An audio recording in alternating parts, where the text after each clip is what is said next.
हाँ बच्चों, कैसे हैं? आशा करते हैं कि आप लोग ठीक होंगे, बहुत अच्छे होंगे, मस्त होंगे। अब एक नए वीडियो के साथ हम आप लोगों के सामने हाजिर हैं। जैसा कि पिछले वीडियो में हम पढ़ा चुके हैं, वैद्युत द्विध्रुव के कारण अक्षीय स्थिति में वैद्युत क्षेत्र की तीव्रता। अब आज हम पढ़ाएंगे वैद्युत द्विध्रुव के कारण निरक्षीय स्थिति में वैद्युत क्षेत्र की तीव्रता। ये हम पता करेंगे। अब इन दोनों वीडियो में से, जैसे कि यहाँ देखिए, निरक्षीय स्थिति में वैद्युत क्षेत्र की तीव्रता, इन दोनों में से एक बोर्ड एग्जाम में जरूर आता है, तो इसको आराम से समझिए, कोई दिक्कत नहीं है। तो देखिए, ये जो हेडिंग है, निरक्षीय स्थिति में वैद्युत क्षेत्र की तीव्रता किसके कारण है? वैद्युत द्विध्रुव के कारण। तो पहले हम वैद्युत द्विध्रुव बनाएंगे। तो देखिए, वैद्युत द्विध्रुव हम पहले ही पढ़ा चुके हैं कि वैद्युत द्विध्रुव पहले ही पढ़ा चुके हैं कि वैद्युत द्विध्रुव एक ऐसा निकाय है, वैद्युत द्विध्रुव एक ऐसा निकाय है जो दो समान परंतु विपरीत प्रकार के आवेश से मिलकर बना होता है। तो देखिए, दो समान परंतु विपरीत प्रकार के आवेश से मिलकर बना है। इनका मध्य बिंदु हम O मान लेते हैं, और पहले ही पिछले वीडियो जो बच्चे नहीं देखे देख सकते हैं। इनके सिरों को A तथा B से प्रदर्शित कर देते हैं, और AB पूरे द्विध्रुव की लंबाई को 2L मानते हैं। तो आधा L हो जाएगा, आधा L हो जाएगा। तो पहले बच्चों कॉपी कलम उठा के हम बोलते हैं, उसको लिख सकते हैं। माना, ये सब में कॉमन रहेगा, माना AB एक वैद्युत द्विध्रुव है जो -Q तथा +Q कूलाम आवेश से मिलकर बना है, तथा यह किसी ऐसे माध्यम में रखा है जिनका परावैद्युतांक K है। जिनका परावैद्युतांक कितना है? K है। अब देखेंगे, निरक्षीय स्थिति में ज्ञात करना है। तो जब अक्षीय स्थिति में ज्ञात करना था, तब हम इस सीध पर किसी बिंदु पर वैद्युत क्षेत्र की तीव्रता ज्ञात किए थे। निरक्षीय का मतलब द्विध्रुव के लंबार्धक किसी बिंदु पर हमें वैद्युत क्षेत्र की तीव्रता ज्ञात करना है। तो देखेंगे हम, द्विध्रुव के लंबार्धक एक बिंदु P है। देखिए, द्विध्रुव के लंबार्धक स्मॉल r दूरी पर एक बिंदु P है, जिस पर हमें वैद्युत क्षेत्र की तीव्रता ज्ञात करनी है। अब अगर किसी बिंदु पर हमें वैद्युत क्षेत्र की तीव्रता ज्ञात करनी है, तो ये +Q आवेश के कारण इस बिंदु पर वैद्युत क्षेत्र की तीव्रता दूसरी होगी, और -Q के कारण वैद्युत क्षेत्र की तीव्रता दूसरी होगी। अब ये पता कैसे लगेगा कि उसकी दिशा क्या होगी?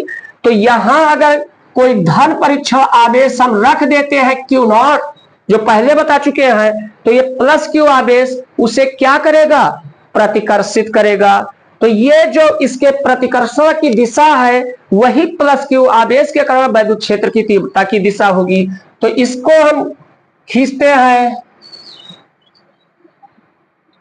अब देखिए बच्चों, ये जो हमने +Q आवेश के कारण वैद्युत क्षेत्र की तीव्रता है, यही डायरेक्शन होगा। हो सके तो ये ऐसे डायरेक्शन लगा दीजिए, तो ये क्या हो जाएगा? E1 हो जाएगा।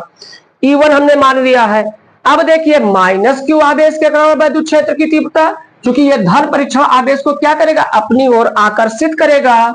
तो इसकी जो दिशा है, ये देखो बच्चों, ये ऐसे ही इसकी दिशा होगी। मतलब ये ऐसे ही, ये इसकी डायरेक्शन ये होगी, और इसे हम क्या मान लेते हैं? E2 मान लेते हैं। तो हम यही कहेंगे कि माना बिंदु P पर +Q तथा -Q आवेश के कारण वैद्युत क्षेत्र की तीव्रताएं क्रमशः E1 और E2 है।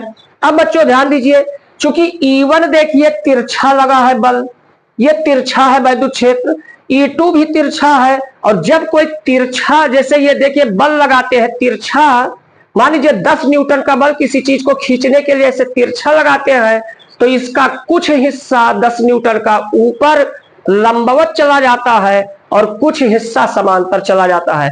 तो E1 जो है, ये भी तिरछा है, तो ये दो हिस्सों में बटेगा।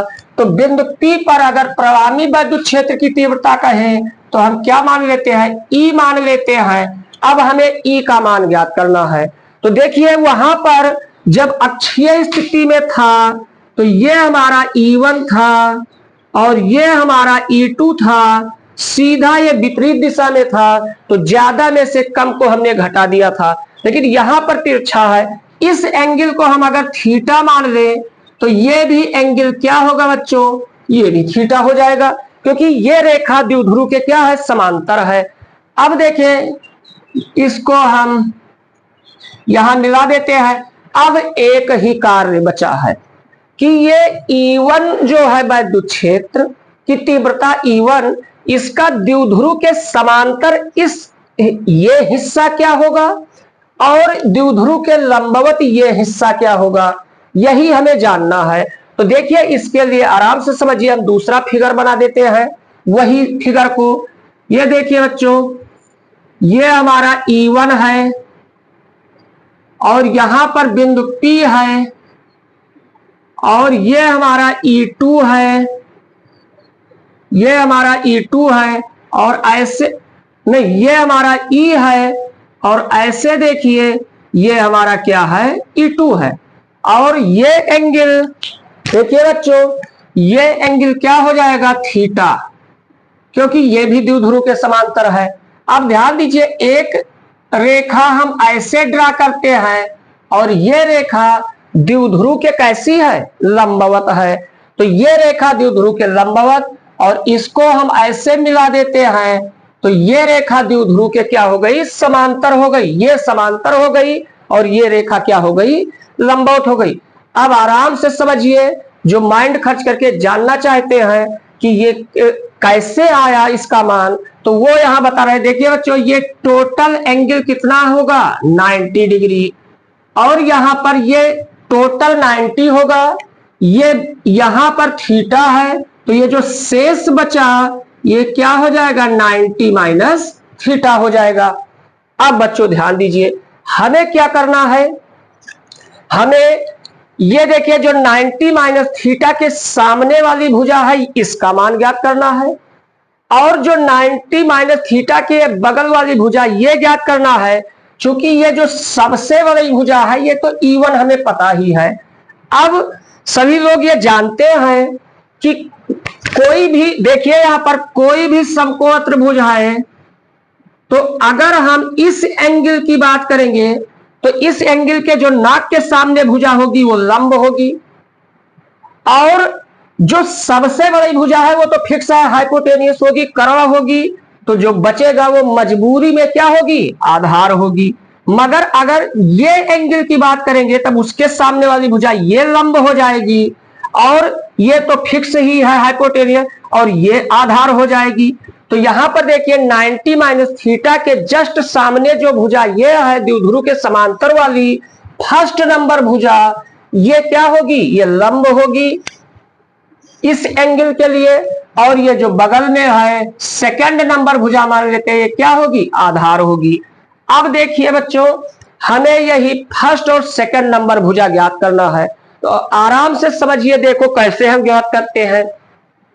चूंकि ये लंब भुजा हमें ज्ञात करना है और कर्ण भुजा हमें पता है, तो लंब और कर्ण में संबंध कौन बताता है, साइन बताता है। तो हम लगा देते हैं साइन 90 माइनस थीटा, साइन होता है लंब L अपान के, मतलब लंब बटा कर्ण, और लंब देखिए नंबर 1 भुजा है और कर्ण कितना है, E1 है। अब यहां से एक बात बच्चों समझिए कि 90 डिग्री जो होता, अगर कहीं 90 और 270, 90 और 270 दिखाई दे, तुरंत तुम्हें चेंज कर देना, साइन को कास में, टैन को काट में, सेक को कासेक में। तो ये साइन है, ये कास हो जाएगा, कास थीटा इक्वल फर्स्ट भुजा अपान E1 हो जाएगा। तो फर्स्ट भुजा ये क्रॉस मल्टीप्लाई कर दे तो फर्स्ट भुजा इक्वल क्या हो जाएगा, E1 cos थीटा।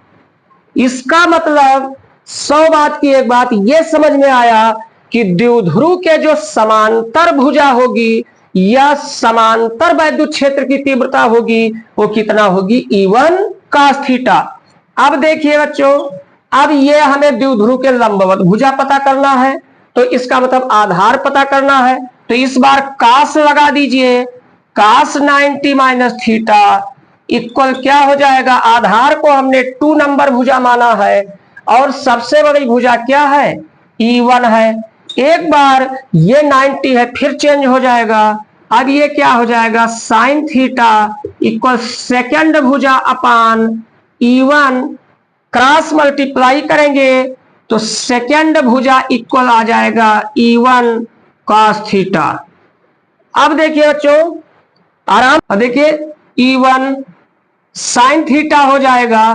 तो अब बच्चे आराम से देखिए, कहने का मतलब एक बात बिल्कुल याद कर लीजिए कि हम यही कहेंगे कि वैद्युत क्षेत्र की तीव्रता E1 को द्विध्रुव के समांतर तथा लंबवत घटकों में वियोजित करने पर समांतर घटक, देखिए इस वाला घटक ये 1 भुजा कितनी है, E1 cos थीटा है, समांतर घटक E1 cos थीटा और द्विध्रुव के लंबवत घटक क्या है, E1 sin थीटा। तो अब ये तुम्हें याद रखना है कि द्विध्रुव के समांतर घटक E1 cos थीटा, लंबवत घटक E1 sin थीटा होगा। अब यहां पर बच्चों हल्का सा ये भी आज क्लियर कर लीजिए, इसी तरीके से E2 के लिए भी ये देखिए लंबवत घटक क्या हो जाएगा, E2 साइन थीटा और ये जो समांतर घटक है ये क्या हो जाएगा, E2 cos थीटा।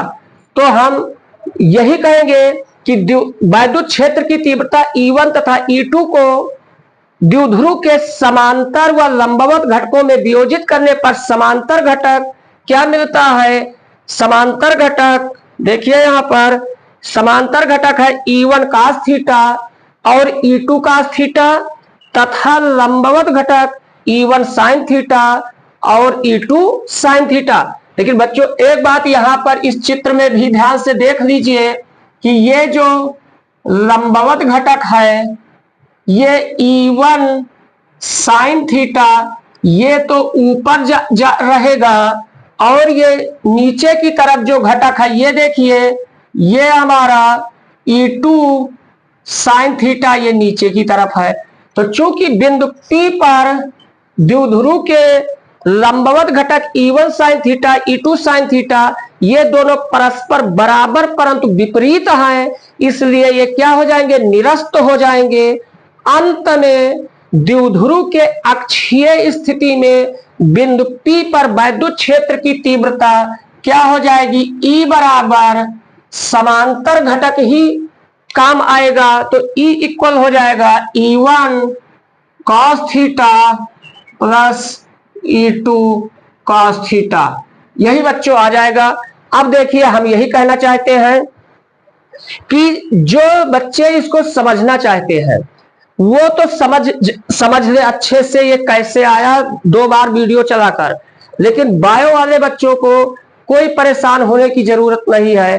वो अंत में केवल यही याद रखें कि बिंदु P पर परिणामी वैद्युत क्षेत्र की तीव्रता E1 cos theta plus E2 cos theta होगा, ये याद रखें। ये सब इतना याद करने की कोई जरूरत नहीं है, क्योंकि ये जैसे नहीं समझ में आता है, बहुत कोशिश करते हैं और फिर उसी में कोशिश करते हैं तो परेशान होंगे, क्योंकि रामचरितमानस में भी लिखा है जय विध हो है नाथ हित मोरा।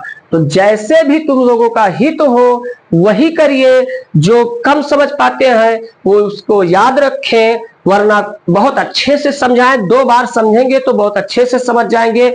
अब देखिए वीडियो लंबा हो रहा है, तो इसके बाद हम नेक्स्ट वीडियो में जब आएंगे तो केवल इसी जगह से स्टार्ट करेंगे कि बिंदु P पर परिणामी वैद्युत क्षेत्र की तीव्रता E बराबर E1 cos theta plus E2 cos theta, इसी से आगे चल जाएंगे। तब तक के लिए फिर मिलते हैं। जय हिंद जय भारत।